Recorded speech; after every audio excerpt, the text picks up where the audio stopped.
نیکی کو اختیار کیا، اعمال صالحہ کرتے رہے، اللہ اور اس کے رسول صلی اللہ علیہ وسلم کی فرمانبرداری کرتے رہے، اور یہ نیک بندے اس دن کی گھبراہٹ سے محفوظ ہوں گے۔ قیامت کے دن کی جو گھبراہٹ ہوگی، اس دن جو نفسا نفسی کا عالم ہوگا، اللہ تعالیٰ اپنے نیک مخلص بندوں پر اس دن خاص کرم فرمائے گا کہ ان پر کوئی گھبراہٹ نہیں ہوگی۔ اس کی ایک وجہ تو یہ بھی ہو سکتی ہے کہ اس دن کا آنا یقینی طور پر ان کو پتہ ہے کہ جی یہ دن آ کر رہے گا، اس پر ان کا ایمان کامل ہوتا ہے، اور اس لیے اگر وہ معاملہ دیکھتے ہیں تو اس سے کوئی گھبراہٹ ان کو محسوس نہیں ہوگی۔ اور باقی اس رب کا فضل کہ ان کو اس دن بھی اطمینان عطا فرمائے رکھے گا۔ تو فرمایا کہ جو نیکی لے کر آئے گا اس سے بہتر اس کو اجر ملے گا، لیکن اس کے مقابلے میں جو بدی لے کر آئے، برائی کر کے جائے، تو اس کے ساتھ کیا ہوگا؟ وَمَنْ جَاءَ بِالسَّيِّئَةِ فَكُبَّتْ وُجُوهُهُمْ فِي النَّارِ، اور جو برائی لے کر آئے گا تو ان کو منہ کے بل اوندھا پھینک دیا جائے گا آگ میں۔ جو برائی لے کر آئے گا وہ یہ سوچے، کرے تو وہ برے عمل، اور یہ سمجھے کہ اس کے بدلے میں مجھے جنت دی جائے گی، یہ تو احمقوں اور بیوقوفوں والی بات ہے کہ ہم زمین میں چاول بوئیں اور کہیں گے جی اس سے مکئی نکل آئے گی، ہم زمین کے اندر جو سیب کا درخت لگائیں اور کہیں کہ جی اس سے آڑو نکل آئیں گے۔ یہ پریکٹیکلی ہم دیکھتے ہیں کہ جب ایسا نہیں ہو سکتا تو یہ جو خیال ہمارا بن گیا ہے کہ جی بس ہم نے لا الہ الا اللہ محمد رسول اللہ پڑھ لیا تو اب جو مرضی کرو، آپ کے لیے وہاں جنت تیار رکھی ہے، ایسا نہیں ہے۔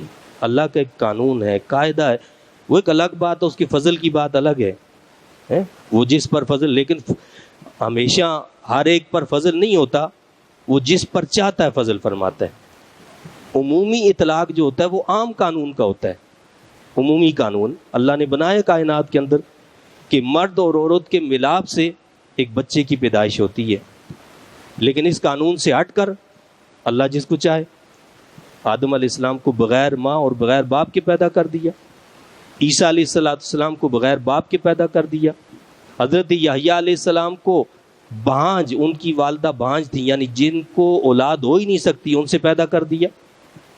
یہ اس کا فضل ہے اور یہ اس کی قدرت ہے کہ وہ اس بات پر قدرت رکھتا ہے کہ جو چیز ناممکن ہو وہ اس کو ممکن کر دے، لیکن اس کا عام قانون قاعدہ تو یہی ہے نا جو اس نے بتایا ہے۔ تو فرمایا کہ جو برائی لے کر آئے گا تو ان کو منہ کے بل اوندھا پھینک دیا جائے گا آگ میں، اللہ اس آگ سے ہمیں محفوظ رکھے۔ هل تجزون الا ما کنتم تعملون، کیا تمہیں بدلہ ملے گا اے بدکارو، کیا تمہیں بدلہ ملے گا بجز اس کے جو تم عمل کیا کرتے تھے، یعنی اس کے علاوہ کوئی اور بدلہ ملے گا؟ بدلہ وہی ملے گا جو کیا ہے وہ کاٹنا ہے، جو کرو گے وہی بھرو گے، وہی بات کی۔ انما امرت ان اعبد رب هذه البلدہ رب هذه البلدة الذي حرمها وله كل شيء وأمرت أن أكون من المسلمين، مجھے تو صرف یہ حکم دیا گیا ہے کہ میں عبادت کروں اس مقدس شہر کے رب کی، اس مقدس شہر کے رب کی، رب هذه البلدہ، اس مقدس شہر کے رب کی۔ اللہ تو ساری کائنات کا اور ہر شہر کا جو رب ہے، تو پھر کیا بات ہے؟ فرمایا کہ رب ہذہ البلدہ، اس شہر کے رب کی عبادت کرو، تو اس شہر کے تقدس کو بیان کیا کہ یہ عام شہر نہیں ہے، یہ وہ شہر ہے کہ جہاں کعبۃ اللہ موجود ہے، یہ وہ شہر ہے جہاں محمد رسول اللہ صلی اللہ علیہ وسلم پیدا ہوئے ہیں، جہاں آپ کو نبوت ملی ہے، جہاں سے وحی کی ابتدا ہوئی ہے، قرآن اترا ہے، جہاں صحابہ کرام نے اپنی پیٹھوں پر کوڑے کھائے ہیں، تکلیفوں کو برداشت، یہ وہ شہر ہے۔ اس لیے کیا فرمایا کہ مجھے تو صرف یہ حکم دیا گیا کہ میں عبادت کروں اس مقدس شہر کے رب کی جس نے عزت و حرمت والا بنایا اس کو، اور اسی کی ہے ہر شے، کائنات کی ہر شے اس کی ہے، مجھے حکم ہے کہ میں اسی کی عبادت کروں۔ وَأُمِرْتُ أَنْ أَكُونَ مِنَ الْمُسْلِمِينَ، اور مجھے حکم دیا گیا ہے کہ میں شامل ہو جاؤں فرمانبرداروں کے زمرے میں۔ مجھے حکم ہے کہ فرمانبردار بن کر رہوں، اللہ کے احکامات کی پابندی کروں۔ تو جب اللہ کے نبی صلی اللہ علیہ وسلم یہ فرماتے ہیں کہ وہ اللہ کے حکم کی پابندی کریں، تو کیا عام مسلمان کے لیے اللہ کے حکم کی پابندی کی ضرورت نہیں ہے؟ وہ تو کہیں زیادہ ضرورت ہے۔ وَأَنْ أَتْلُوَ الْقُرْآنَ، نیز یہ بھی کہ میں تلاوت کیا کروں قرآن کی۔ اللہ کے نبی فرما رہے ہیں مجھے یہ بھی حکم ہے، ایک تو یہ میں اس کی عبادت کروں، دوسرا میں فرمانبردار بن کر رہوں، تیسری بات کیا، میں قرآن کی تلاوت کروں۔ یہ اللہ کا حکم ہے اللہ کے نبی صلی اللہ علیہ وسلم کو، اور اللہ کے نبی صلی اللہ علیہ وسلم نے 63 سال تک قرآن کی تلاوت کی ہے۔ 63 سالہ زندگی تھی نا، اور آخری لمحے تک اللہ کے حبیب علیہ الصلوۃ والسلام قرآن کو سیکھتے رہے ہیں اپنے رب سے۔ 63 سالہ زندگی میں قرآن سیکھنے کا عمل اللہ کے نبی صلی اللہ علیہ وسلم کا جاری رہا۔ ہم عجیب مسلمان ہیں، ہم کہتے ہیں ہمیں قرآن سیکھنے کی ضرورت نہیں ہے، انگلش سیکھ لیں گے، فلاں زبان سیکھ لیں گے، فلاں کتابیں پڑھ لیں گے، پی ایچ ڈی ہو جائے گا، یہ ہو جائے گا، یہ ڈپلومہ، وہ قرآن کو نہیں پڑھنا ہم نے، ہمیں ضرورت نہیں ہے، نعوذ باللہ، اور اللہ کے نبی کو ضرورت ہے۔ تو اس کا کیا مطلب ہے کہ امت کے لیے کوئی چیز اگر نفع بخش ہے، امت کو مصائب سے نکال سکتی ہے، امت کو مشکلات سے نجات دلا سکتی ہے، تو وہ قرآن ہے، وہ قرآن کی تلاوت ہے، وہ قرآن کی سمجھ ہے، وہ قرآن پر عمل ہے، وہ قرآن کریم کے مطابق اپنا کردار بنانا ہے، قرآن کریم کی تعلیمات کو عام کرنا ہے۔ تو فرمایا کہ نیز یہ بھی کہ میں تلاوت کیا کروں قرآن کی۔ فَمَنِ اهْتَدَى فَإِنَّمَا يَهْتَدِي لِنَفْسِهِ، پس جو ہدایت قبول کرتا ہے وہ اپنے ہی فائدے کے لیے ہدایت قبول کرتا ہے۔ اور جس نے ہدایت قبول کی، جو نماز پڑھ رہا ہے، جو قرآن پڑھ رہا ہے، جو قرآن کو سمجھ رہا ہے، جو قرآن کو سمجھنا چاہتا ہے، یہ ساری چیزیں کیا اللہ پر کوئی احسان ہے؟ اللہ کے نبی پر کوئی احسان کر رہا ہے؟ فرمایا کہ نہ اللہ پر احسان ہے، نہ اللہ کے نبی پر تمہارا کوئی احسان ہے۔ احسان تو اللہ کا ہے، اور اس کے نبی کا تم پر احسان ہے کہ اس نے تمہیں یہ کتاب دی ہے۔ اب اگر اس سے فائدہ اٹھاؤ گے تو اپنا بھلا کرو گے۔ فَإِنَّمَا يَهْتَدِي لِنَفْسِهِ، وہ اپنے ہی فائدے کے لیے ہدایت قبول کرتا ہے، اس سے فائدہ اسی کو ہوگا جو ہدایت قبول کرے گا، جو ہدایت پر چلے گا، فائدہ اسی کو ملے گا۔ وَمَن ضَلَّ فَقُلْ إِنَّمَا أَنَا مِنَ الْمُنذِرِينَ، اور جو گمراہ ہوتا ہے تو اس کی قسمت، فرماؤ میں تو صرف ڈرانے والوں سے ہوں۔ کیا فرمایا کہ جو گمراہ ہوتا ہے وہ اس کی قسمت ہے، میرا کام ہے اللہ کے پیغام کو پہنچا دینا، اور وہ میں نے پہنچا دیا۔ وَقُلِ الْحَمْدُ لِلَّهِ سَيُرِيكُمْ آيَاتِهِ فَتَعْرِفُونَهَا، اور آپ کہیے سب تعریفیں اللہ تعالیٰ کے لیے ہیں، وہ ابھی دکھائے گا تمہیں اپنی نشانیاں تو تم انہیں پہچان لو گے۔ ساری تعریفوں کا مالک اللہ رب العالمین ہے۔ الحمدللہ ہے، ہمیں پانی پینے کے بعد بھی حکم ہے کہ الحمدللہ کو، اللہ کا شکر ادا کرو۔ تو ہمیشہ الحمدللہ کہنا چاہیے، کوئی حال پوچھے تو الحمدللہ، اللہ کی ساری تعریف ہے، جس حال میں اس نے رکھا ہے ہم اس میں خوش ہیں۔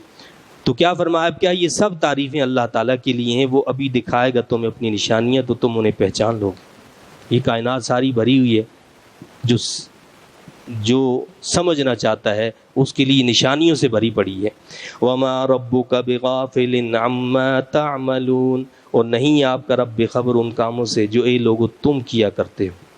یہ سورہ النمل مکمل ہو گئی۔ اب سورہ القصص شروع ہوتی ہے۔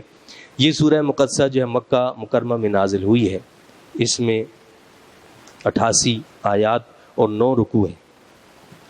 اس میں اللہ کا ارشاد ہے، اس کی ابتدا جو ہے وہ بھی حروف مقطعات سے کی گئی ہے۔ بسم اللہ الرحمن الرحیم، طاسیم میم، تلک آیات الکتاب المبین۔ طاسین میم، یہ آیتیں ہیں روشن کتاب کی۔ یہ روشن کتاب کی آیتیں ہیں. تلک آیات الکتاب المبین، روشن کتاب کی آیاتیں، کتاب المبین. اس سے پہلے لوح محفوظ کے بارے میں بھی ہم نے پڑھا تھا، اسے بھی کتاب مبین کہا ہے، وہ بھی روشن کتاب ہے. قرآن کو بھی اللہ نے کیا کہا ہے؟ کتاب مبین. فرق کیا ہے؟ فرق یہ ہے کہ یہ کتاب مبین ہر ایک کے لیے ہے، اس کو ہر ایک پڑھ سکتا ہے، اس سے ہر ایک ہدایت سیکھ سکتا ہے، اس میں اس کو حقائق کا پتہ چل سکتا ہے. جو بھی اس کو پڑھے گا وہ حقائق سے آگاہ ہو جائے گا. اور لوح محفوظ بھی کتاب مبین ہے، وہ مخصوص لوگوں کے لیے، جن کو اللہ چاہے گا ان پر وہ ظاہر ہوگا، اور جن پر اللہ نہ چاہے ان پر وہ ظاہر نہیں ہوگا. تو یہ ہر ایک کے لیے ظاہر اس کو کر دیا اللہ تعالیٰ نے. نتلو علیک من نبأ موسیٰ وفرعون بالحق لقوم یؤمنون، ہم پڑھ کر سناتے ہیں آپ کو موسیٰ اور فرعون کا کچھ واقعہ ٹھیک ٹھیک ان لوگوں کے فائدے کے لیے جو ایمان لاتے ہیں. پھر حضرت سیدنا موسیٰ علیہ السلام کا واقعہ یہاں بیان ہو رہا ہے. پہلے بھی ہم نے سیدنا موسیٰ علیہ السلام کا واقعہ پڑھا ہے، اور قرآن کریم میں بارہا کئی مقامات پر حضرت سیدنا موسیٰ علیہ السلام کا واقعہ اللہ نے بیان کیے. لیکن یہاں جو باتیں بیان کی ہیں وہ کہیں اور بیان نہیں ہوئی، کسی دوسرے مقام پر وہ باتیں بیان نہیں ہوئیں جو یہاں بیان کی ہیں. تو حضرت موسیٰ علیہ السلام کا واقعہ مختلف مواقع پر مختلف طرز میں اللہ نے بیان کیا ہے. اس کی کئی وجوہات ہو سکتی ہیں. ایک وجہ یہ بھی تو ہے کہ یہودیوں میں اور اہل مکہ میں حضرت موسیٰ علیہ السلام کا واقعہ اور فرعون کا واقعہ بہت مشہور تھا، وہ جانتے تھے. اور اسی طرح اس کی ایک وجہ یہ بھی ہو سکتی ہے کہ حضرت موسیٰ علیہ السلام کا معاملہ جس طرح ہوا، بنی اسرائیل نے، ان کی قوم نے جو معاملہ ان کے ساتھ کیا، یا بنی اسرائیل کے ساتھ فرعون نے اور فرعونی لوگوں نے کیا، جو معاملات ان کے ساتھ درپیش آئے، اللہ نے اپنے حبیب کریم صلی اللہ علیہ وسلم کو اور اہل ایمان کو یہاں تسلی دی ہے کہ بے فکر ہو جاؤ، ان معاملات کا سامنا تمہیں بھی کرنا پڑے گا. تم سے زیادہ شدید حالات حضرت سیدنا موسیٰ علیہ السلام کے لیے تھے. وہ کیسے؟ اس لیے کہ موسیٰ علیہ السلام اس قوم سے تعلق رکھتے تھے جن کو غلام بنا لیا گیا تھا. وہ اس قوم کے فرد تھے جن کو فرعون نے غلام بنایا ہوا تھا. جبکہ یہاں حضور علیہ السلام کی قوم کا یہ حال نہیں ہے، وہ کوئی غلام نہیں ہے، بلکہ ان کو سب سے زیادہ اونچی قوم تصور کیا جاتا، ان کا مقام ہے، ان کا ایک شرف ہے، ان کی ایک عزت ہے. اور اسی طرح جس طرح کے معاملات ان کے ساتھ پیش آئے وہ صورتحال بہرحال اہل مکہ کی نہیں ہے. تو کیا فرمایا کہ ہم پڑھ کر سناتے ہیں آپ کو موسیٰ اور فرعون کا کچھ واقعہ ٹھیک ٹھیک ان لوگوں کے فائدے کے لیے جو ایمان لاتے ہیں. یعنی اس میں ایسی باتیں قرآن نے بتائی ہیں جو موسیٰ علیہ السلام کے ماننے والے ماہرین کو بھی پتہ نہیں ہے، جن کی خبر ان کے ماہرین کو بھی نہیں ہے. ان فرعون علا فی الارض وجعل اہلها شیعا یستضعف طائفة منهم یذبح ابناءهم ویستحیی نساءهم.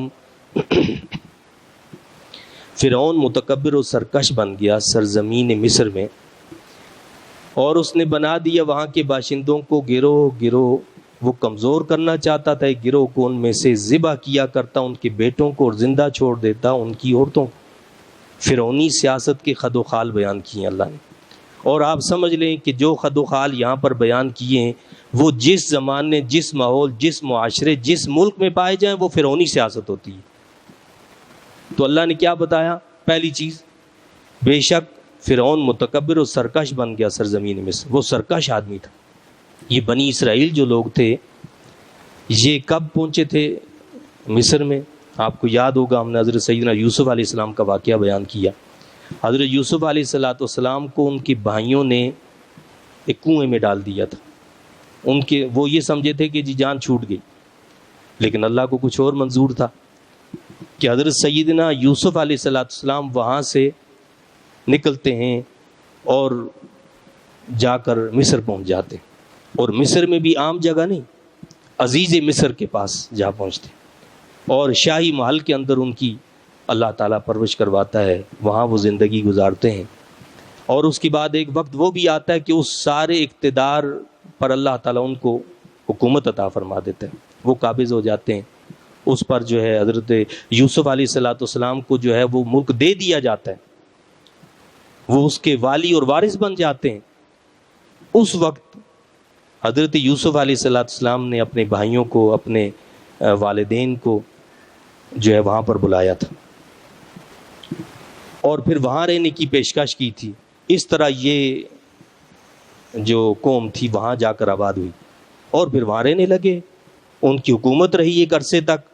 لیکن جب انہوں نے اپنے کارنامے تبدیل کر دیے، اپنے اسلاف کے طریقوں کو چھوڑ دیا، اسلاف کی پیروی کو چھوڑ دیا، تو بالآخر وہ غلام بن کر رہ گئے۔ دوسری قوموں کو ان پر مسلط کر دیا گیا، جو وہاں کے آباد لوگ تھے، یعنی جو قبطی کہلاتے ہیں، وہ وہیں کے لوگ تھے، وہ ان پر حاکم بن گئے اور ان کو غلام بنا لیا انہوں نے۔ اب یہ بتایا گیا ہے کہ فرعون متکبر و سرکش بن گیا سرزمین مصر میں، اور اس نے بنا دیا وہاں کے باشندوں کو گروہ گروہ، وہ کمزور کرنا چاہتا تھا ایک گروہ کو ان میں سے۔ تو کیا کرتا تھا وہ؟ پہلا کام اس کا یہ تھا کہ وَجَعَلَ أَهْلَهَا شِيَعًا، اس نے بنا دیا وہاں کے باشندوں کو گروہ گروہ، فرقے بنا دیے، مختلف گروہ بنا دیے۔ فرعونی سیاست کا یہ طریقہ ہوتا ہے کہ rule and divide and rule, لوگوں کو تقسیم کرو اور حکومت کرتے رہو۔ وہ تقسیم رہیں گے، وہ بٹے ہوئے رہیں گے، ان کی توجہ ہماری طرف نہیں ہوگی تو تبھی ہماری حکومت بچی رہے گی نا۔ اگر سارے لوگ متحد اور متفق ہو گئے تو ہماری حکومت کہاں بچے گی؟ تو فرعونی سیاست کا پہلا طریقہ یہی ہوتا ہے۔ وہ کہتے ہیں کہ لوگوں کو گروہوں میں تقسیم کر دو، کہیں مذہبی گروہ بنا دو، کہیں سیاسی گروہ بنا دو، کہیں نسلی گروہ بنا دو، کہیں صوبائی عصبیت پیدا کر دو، کہیں لسانی عصبیت۔ یہ ساری چیزیں ان کا کام ہوتا ہے، ان کی ایجنسیوں کا کام ہوتا ہے۔ ان کا کام یہی ہے کہ لوگوں کو کیسے ہم نے ڈیوائڈ رکھنا ہے تاکہ توجہ ان کی طرف مرکوز نہ ہو۔ تو وہ بھی یہی چاہتا تھا کہ یہ جو بنی اسرائیل ہیں، ان کی بڑی تعداد ہے اور یہ بڑھتے چلے جا رہے ہیں، مسلسل بڑھ رہے ہیں۔ یہ ان کے لیے خطرے کی علامت تھی کہ جی یہ جو ہے نا کوئی انقلاب پیدا کر دیں گے، لہٰذا ان کی نسل کشی کی جائے۔ نسل کشی کا طریقہ کیا ہوا کہ جی ان کے بچے جو پیدا ہوں ان کو قتل کر دو، اور جو بیٹیاں پیدا ہوں ان کو زندہ رہنے دو، وہ ہماری غلام بن کر رہیں گی۔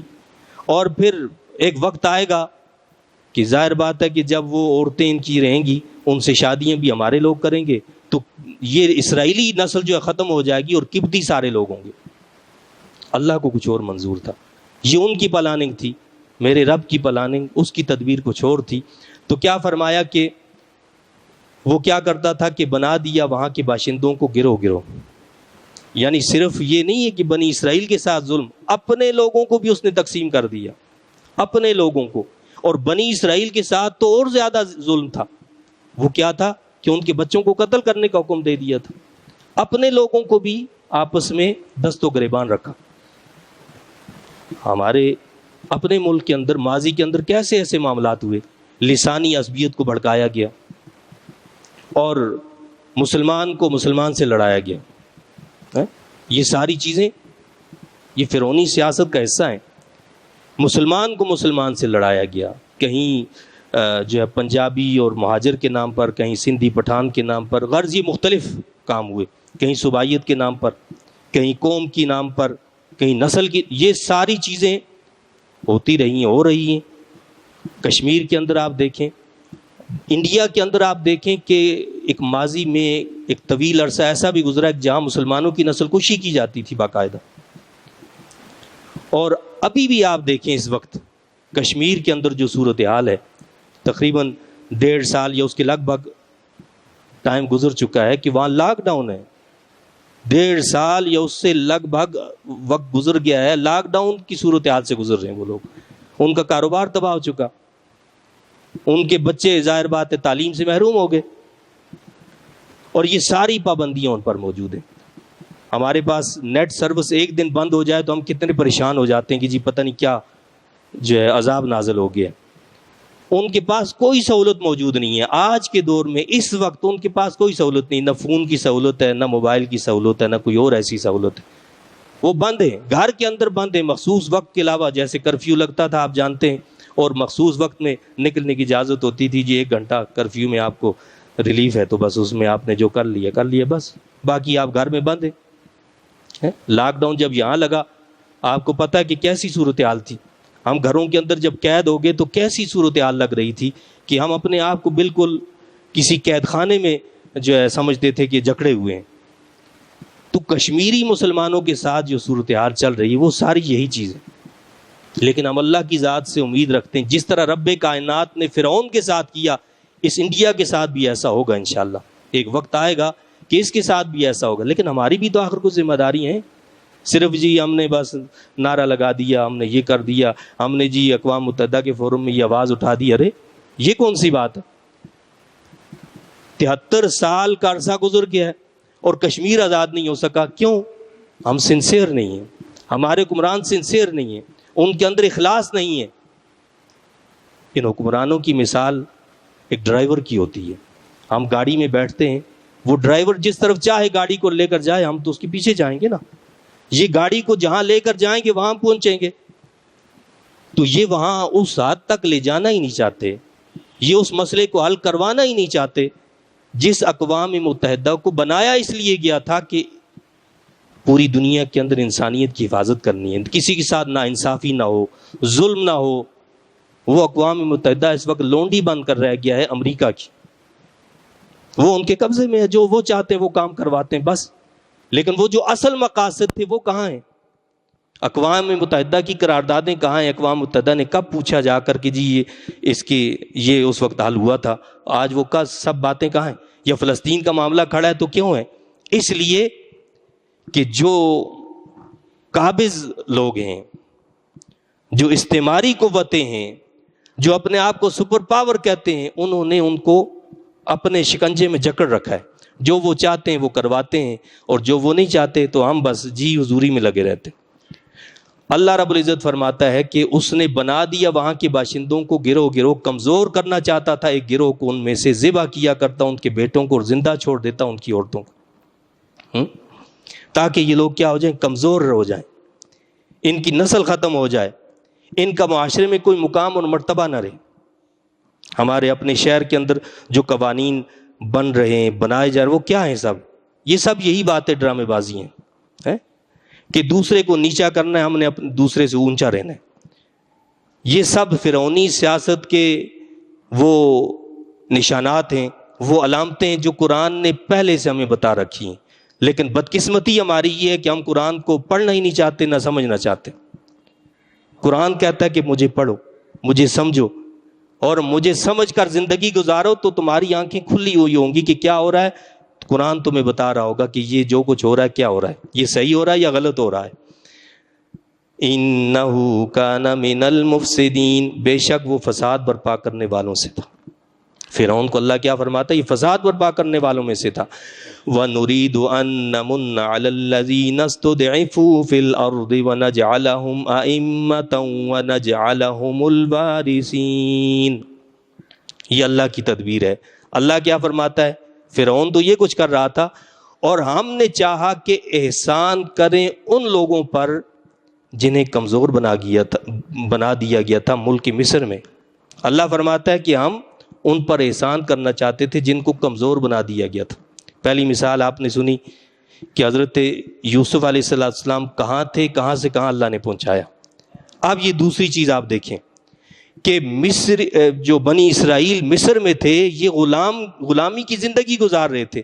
اللہ فرماتا ہے کہ ہم احسان کرنا چاہتے تھے ان لوگوں پر جنہیں کمزور بنا دیا گیا تھا ملک مصر میں. اللہ جس کو اونچا کرنا چاہے, وہاں اس بات کی ضرورت نہیں ہوتی کہ آپ کے پاس کوئی لاؤ لشکر ہو, کوئی بڑی فوج ہو. نہیں, اس کے بغیر اللہ تعالیٰ قوت دے دیتا ہے, اس کے بغیر اللہ مدد فرما دیتا ہے. کیا فرمایا کہ جنہیں کمزور بنا دیا گیا تھا ملک مصر میں, وَنَجْعَلَهُمْ أَئِمَّةً وَنَجْعَلَهُمُ الْوَارِثِينَ, اور بنا دے انہیں پیشوا, اور بنا دے انہیں فرعون کے تاج و تخت کا وارث. اللہ فرماتا ہے ہم چاہتے تھے کہ ان کمزور لوگوں کو فرعون کے تخت کا وارث بنا دیں, اس حکومت کا وارث ان کو بنا دیں, اس حکومت کا وارث بنا دیں. یہ تصور بھی نہیں کیا جا سکتا, یہ ایک ناممکن سی بات تھی کہ یہ جو غلامی کی زندگی بسر کرنے والے لوگ ہیں یہ بھی اقتدار پر آ سکتے ہیں. اللہ فرماتا ہم چاہتے تھے, اس نے کر کے دکھایا. اپنے نبی صلی اللہ علیہ وسلم کو اللہ نے تسلی دی، مسلمانوں کو یہاں تسلی دی ہے، تم کیوں پریشان ہو رہے؟ جس رب نے بنی اسرائیل کو فرعون کا جو تخت دے دیا، اس کا وارث بنا دیا، وہ رب تمہیں یہاں پر بھی کامیابی دے گا۔ مکہ کے حالات کیسے کیوں نہ تھے، اللہ نے کامیابی دی۔ اللہ رب العزت نے یہ فیصلہ اٹل لکھ دیا تھا کہ محمد مصطفیٰ صلی اللہ علیہ وسلم کو کامیابی دینی ہے، اللہ نے کامیاب کر دیا۔ کوئی لاؤ لشکر نہیں تھا، کوئی تعداد نہیں تھی، لیکن کیسے اللہ نے کامیاب کیا، یہ انسان کی سوچ سے اوپر والی بات ہے۔ تو کیا فرمایا کہ ہم ان کو پیشوا بنانا چاہتے تھے۔ وَنُمَكِّنَ لَهُمْ فِي الْأَرْضِ وَنُرِيَ فِرْعَوْنَ وَهَامَانَ وَجُنُودَهُمَا مِنْهُمْ مَا كَانُوا يَحْذَرُونَ، اور تسلط بخشیں انہیں سرزمین مصر میں، اور ہم دکھائیں فرعون اور حامان اور ان کی فوجوں کو ان کی جانب سے وہی خطرہ جس کا وہ اندیشہ کیا کرتے تھے۔ خطرہ تھا کہ جی یہ کہیں قابض نہ ہو جائیں حکومت پر۔ اللہ کیا فرماتا، ہم وہی کر کے دکھانا چاہتے تھے۔ یہاں جو حامان کا تذکرہ آیا، مغربی مصنفین جو انہوں نے اس پر بڑا اعتراض کیا، کہتے ہیں جی یہ حامان تو ایران کے بادشاہ کا وزیر تھا، اور یہاں یہ کہتے ہیں اتنے بے وقوف لوگ ہیں، یعنی ان کے نزدیک ایک شخص کے علاوہ کسی دوسرے کا نام حامان ہو ہی نہیں سکتا۔ آج تک وہ فرعونی جو پارلیمنٹ ہے یا اس کے جو وزیر اور مشیر ہیں، ان کی لسٹ بیان نہیں کر سکے جس میں وہ بتائیں کہ حامان نام کا کوئی وزیر نہیں تھا۔ اس سے زیادہ بے وقوف کون ہو سکتا ہے؟ تو ایک نام کے کئی لوگ ہوتے ہیں بھائی۔ ایران کے بادشاہ کا ایک جو وزیر تھا جس کا نام حامان تھا، تو کیا ہوا، کوئی مسئلہ نہیں۔ اسی طرح فرعون کا ایک وزیر اور مشیر بھی جو تھا وہ حامان تھا۔ اس کا ذکر خاص طور پر اس لیے کیا کہ اس پر فرعون کو بڑا اعتماد تھا، نسل کشی میں، مشاورت میں وہ سب سے آگے تھا۔ تو اللہ نے فرمایا کہ ہم تو وہی کرنا چاہتے تھے جس کا ان کو اندیشہ تھا۔ وَأَوْحَيْنَا إِلَىٰ أُمِّ مُوسَىٰ أَنْ أَرْضِعِيهِ، اور ہم نے الہام کیا موسیٰ کی والدہ کی طرف کہ اسے بے خطر دودھ پلاتی رہے۔ حضرت موسیٰ علیہ السلام کی والدہ کے ہاں موسیٰ علیہ السلام کی ولادت ہوئی۔ یہ وہ وقت تھا، یہ وہ سال تھا جس میں حکم تھا کہ بچوں کو قتل کیا جائے۔ اللہ نے فرمایا کہ تم دودھ پلاتی رہو، تم کیا کرو، دودھ پلاتی رہو۔ یہاں وحی کا مطلب جو ہے وہ وحی نبوت والی نہیں ہے بلکہ الہام ہے، یعنی اللہ نے الہام کیا، دل میں بات ڈالی کہ تم ایسا کام کرو، تم دودھ پلاتی رہو۔ فَإِذَا خِفْتِ عَلَيْهِ فَأَلْقِيهِ فِي الْيَمِّ وَلَا تَخَافِي وَلَا تَحْزَنِي، پھر جب اس کے متعلق تمہیں اندیشہ لاحق ہو، پتہ چلے کہ جی کوئی بچے کو جو ہے نقصان پہنچنے والا ہے، کوئی خبر مل گئی ہے فرعونی لوگوں کو، تو کیا کرو، تو ڈال دینا اسے دریا میں۔ اللہ نے الہام کیا جب یہ فکر ہو، جب ایسا محسوس کرو تو اس کو دریا میں ڈال دینا، ایک صندوق میں رکھو، صندوق میں رکھ میں دریا میں ڈال دو، اور نہ ہراساں ہونا اور نہ غمگین ہونا۔ خوف کی ضرورت نہیں ہے، غم کرنے کی ضرورت نہیں ہے، یہ ہمارا وعدہ ہے، رب وعدہ فرما رہا ہے۔ اس سے یہ بھی پتہ چلا کہ موسیٰ علیہ السلام کی والدہ عام عورت نہیں تھی، وہ اللہ کی نیک بندی تھی، مخلص بندی تھی، عبادت کرنے والی بندی تھی، اور وہ جن حالات اور واقعات سے گزری تھیں ان کو اچھی طرح جانتی تھیں۔ تو کیا فرمایا اللہ نے کہ اس کو ہم نے کہا کہ ڈال دینا۔ وہ ظاہر بات ہے کہ اللہ کی طرف سے یہ الہام ہو تو اس پر یقین بھی پھر ایسا ہی تھا کہ نہیں ڈرنا ہے۔ تو جب ایسا ہوا، صورتحال پیش ہوئی، تو انہوں نے ویسا ہی معاملہ کیا، یعنی دریا میں ڈالا۔ اِنَّا رَادُّوهُ إِلَيْكِ وَجَاعِلُوهُ مِنَ الْمُرْسَلِينَ، یقیناً ہم لوٹا دیں گے اسے تیری طرف، اور ہم بنانے والے اسے رسولوں میں سے۔ یہ خبر بھی پہلے دے دی اللہ نے، ہم اس کو تمہارے پاس لوٹائیں گے اور ہم ان کو رسول بھی بنائیں گے۔ آپ دیکھیں کتنی باتیں یہاں جو اللہ نے پہلے سے بتا دی ان کو۔ کیا بات بتائی کہ غم نہیں کرنا، تم دودھ پلاتی رہو، دودھ پلاؤ، اور خوف خطرہ محسوس کرو دریا میں ڈال دو، اور پھر بھی غم نہیں کرنا، پریشان نہیں ہونا، ہم کیا کریں گے، اسے تمہیں لوٹا دیں گے، یہ لوٹ کر بھی تمہارے پاس آئے گا۔ اور کیا ہوگا کہ ہم اس بچے کو رسول بنائیں گے۔ یہ خبریں قبل از وقت دے دی گئیں، یہی تو علوم غیبیہ ہے، نہیں کہ تو کہتے نا، پہلے سے پتا کہ جی اس بچے کو نبی بنایا جائے گا، اور یہ بچہ مرے گا نہیں، ابھی یہ زندہ رہے گا، اس لیے کہا کہ دریا میں ڈال دو، بے فکر ہو جاؤ۔ فَالْتَقَطَهُ آلُ فِرْعَوْنَ لِيَكُونَ لَهُمْ عَدُوًّا وَحَزَنًا، بس جب وہ صورتحال جب پیدا ہوئی، ماں نے بچے کو دریا میں ڈال دیا، پس دریا سے نکال لیا اسے فرعون کے گھر والوں نے. وہ صندوق چلتا ہوا فرعون کے گھر کے نیچے سے نہر کا پانی گزرتا تھا. وہ اس نہر کے پاس پہنچا تو ان لوگوں نے صندوق کو پکڑ لیا. تو کیا فرمایا کہ پس دریا سے نکال لیا اسے فرعون کے گھر والوں نے تاکہ انجام کار وہ ان کا دشمن اور باعث رنج و الم بنے. یعنی اس لیے نہیں نکالا تھا کہ جی یہ ہمارا دشمن بن جائے، مقصد یہ ہے کہ اس کا نتیجہ یہ ہوگا کہ یہی ان کی اس حکومت کے خاتمے کا ذریعہ اور سبب بنیں گے. فرعون کو بڑا خدائی کا دعویٰ تھا. وہ کیسا خدا ہے جسے اتنی خبر نہیں ہے جس بچے کے قتل کے لیے ہزاروں اسرائیلیوں کو قتل کر دیا، اس بچے کی پرورش اسی کے ہاتھ سے رب کائنات کروا رہا ہے. جس بچے کے خوف سے لرزاں و ترساں تھا فرعون، اس کا پورا جو وزارت تھی، مشیر اور وزیر تھے، اور اس کی وجہ سے حکم دیا تھا کہ ان کے جتنے بچے ہیں، یعنی بعض روایات میں یہ آتا ہے کہ جی اس نے خواب دیکھا تھا یا نجومیوں نے کہا تھا کہ ایک بچہ اسرائیلیوں میں پیدا ہونے والا ہے جو تمہارے حکومت کا خاتمے کا ذریعہ بنے گا. رب کائنات کی قدرت آپ دیکھیں. جس بچے سے وہ خوف کھا رہا تھا، جس کی وجہ سے اس نے ہزاروں اسرائیلی بچوں کو قتل کر دیا تھا، اس بچے کی پرورش رب کائنات نے اسی کے ہاتھوں کروائی. کیا فرمایا کہ انجام کار وہ ان کا دشمن اور باعث رنج و الم بنے. ان فرعون وہامان وجنودہما کانوا خاطئین. کیا وجہ ہے کہ جی یہ خاتمے کا ذریعہ سبب کیوں بنے گا؟ اللہ نے اس کی وجہ بتائی. ہم کسی کے ساتھ ایسے کوئی ظلم اور زیادتی نہیں کرتے. اللہ نے فرمایا بے شک فرعون، حامان اور ان کے لشکری خطاکار تھے. یہ ظالم قسم کے لوگ تھے، یہ گناہوں میں مبتلا تھے. انہوں نے بنی اسرائیل پر بہت ظلم ڈھائے ہیں، ان کے بچوں کو قتل کیا ہے. وقالت امرأة فرعون قرة عین لی ولک. اور کہا فرعون کی بیوی نے، اے میرے سرتاج، یہ بچہ تو میری اور تیری آنکھوں کے لیے ٹھنڈک ہے.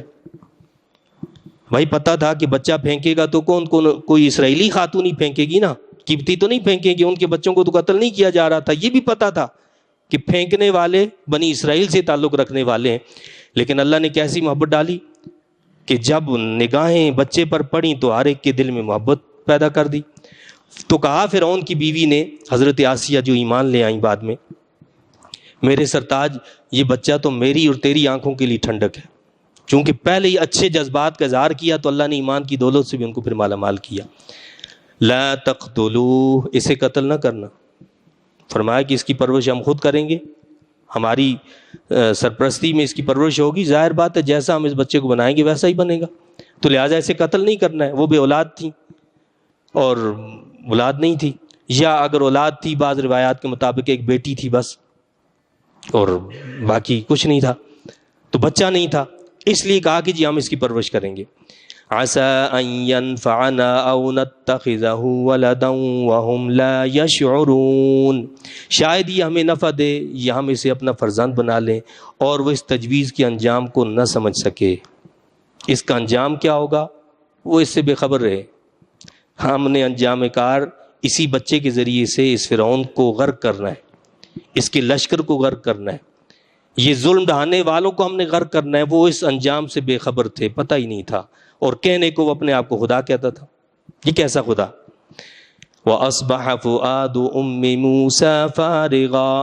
اور موسیٰ کی ماں کا دل بے قرار ہو گیا ہے. ماں اپنے بچے کو اپنے سے جدا کرے، دریا میں ڈال دے، اس کی کیا حالت ہوگی؟ بے قراری ایک فطری عمل ہے.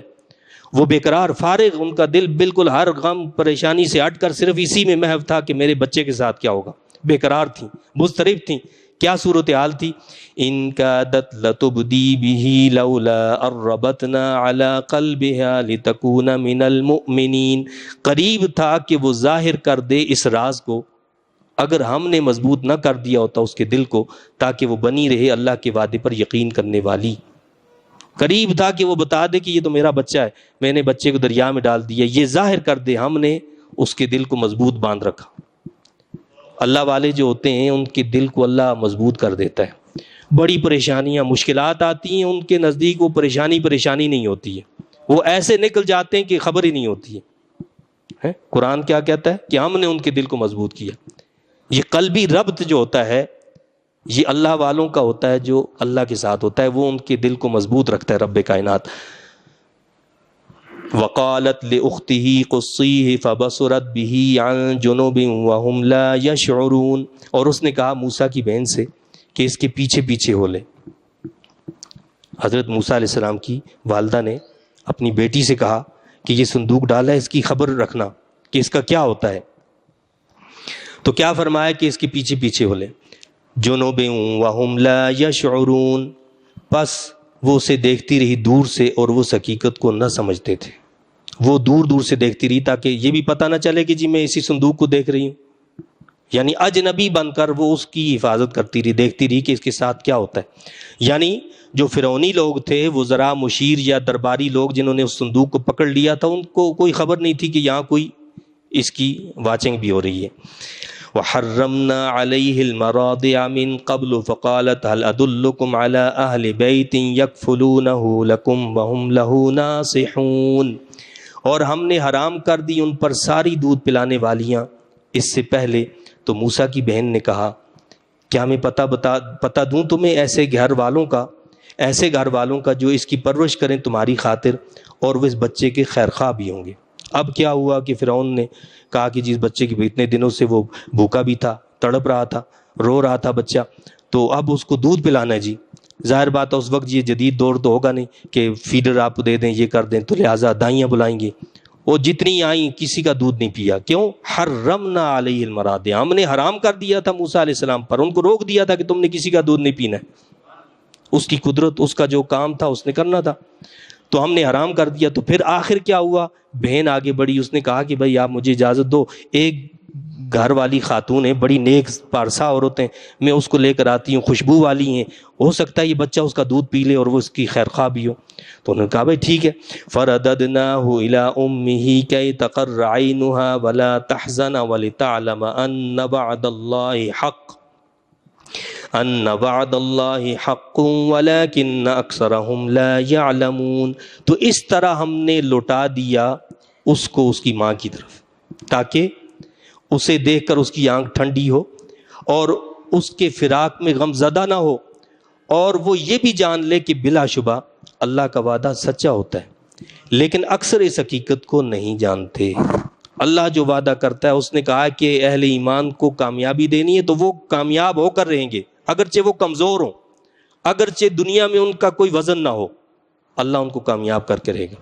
اللہ نے بتا دیا کہ ہم نے کس طریقے سے حضرت موسیٰ علیہ السلام کو واپس ان کی ماں کے حوالے کروا دیا۔ تو فرعون نے کہا کہ جی بھائی آپ یہاں اس کی پرورش کرو، تو انہوں نے منع کر دیا۔ انہوں نے کہا کہ میں یہاں نہیں رہ سکتی شاہی محل کے اندر، میرے بچے ہیں، میرا گھر ہے، میرا شوہر ہے، میں تو وہاں رہوں گی، اگر آپ دینا چاہتے ہیں تو ٹھیک ہے، ورنہ میں جاتی ہوں۔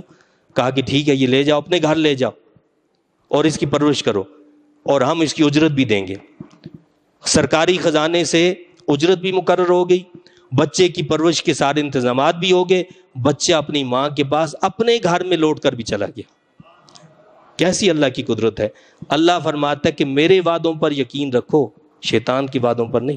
رحمان کے وعدوں پر جو یقین رکھے گا، کتنی بھی مشکلات کیوں نہ آئیں، کامیاب وہی ہوگا جو رحمان کے وعدوں پر یقین رکھے گا۔ اللہ تعالیٰ مجھے آپ کو، ہم سب کو ان تعلیمات پر عمل کی توفیق عطا فرمائے۔